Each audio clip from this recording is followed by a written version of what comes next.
Welcome to the Numerology and Astrology for the 21st of August, 2022. If you add all those numbers together, you get the number 17, and if you add the 1 and the 7 together, you get the number 8. This number asks us to look at our choices and how those choices cause suffering and struggle or balance and contentment. These days, all of us need to be very awake to the choices of others, of COVID, monkeypox. Ugh.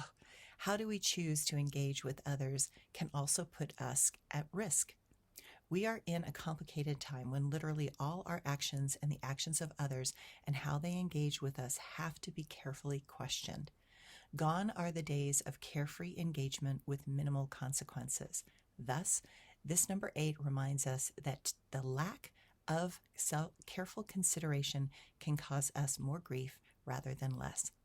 Today, be more awake and careful. Consider all the potential consequences and be sure things are worth the risk before spontaneously leaping. When we forget that life will force issues long buried to the surface, the intense hit from such things can change us forever. We have all had moments when we just let our feelings control what unfolds. And while some of those moments were fantastic, others were so traumatizing that we learned to never do certain things again without a much more thorough system of checks and balances. This number teaches us to think before we act, consider all potential consequences before we engage fully. Unacknowledged stress and tension causes us to do things as a way of seeking release. Powerful emotions cause us to make moves that are not always helpful. Egos tell us to avoid truth rather than look honestly so we can heal. Denial of our own suffering, the number 8, will continue to plague humanity with only more suffering. The astrology for today.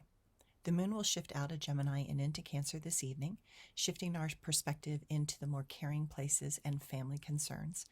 Mercury and Neptune will go into opposition and it can make our viewpoints strange and confusing.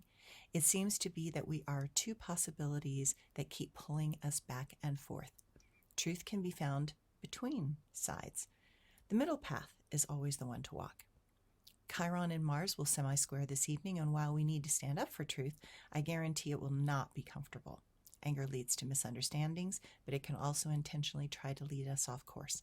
Listen, watch, but remember that yielding to evil will etch dysfunction on our soul that can take lifetimes to correct. Thanks, everyone.